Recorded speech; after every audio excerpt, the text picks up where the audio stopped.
জাহান্নামের আগুন এমন ভয়ঙ্কর আগুন, শরীরের যে কোনো জায়গায় লাগা মাত্র কলিজা পর্যন্ত ভুনা হয়ে যাবে। মদিনার নবী বলতেছেন 500 বছর দূর, ওই 500 বছর দূরের থেকে জাহান্নামের আগুনের গরমটা আসিয়া জাহান্নামীর শরীরের মধ্যে যখন লাগবে, জাহান্নামের আগুনের গরমে শরীরের চামড়াগুলো খসে খসে পড়ে যাবে।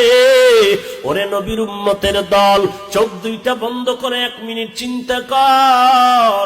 একটু ওই কবরের মধ্যে যাওয়ার পর, যেখানে আপন নাই, কেউ বাতি নাই, গুনাহগার হয়ে যদি কবরে যাও, এরে বান্দা ওই মাটির চাপ সহ্য করতে পারবি?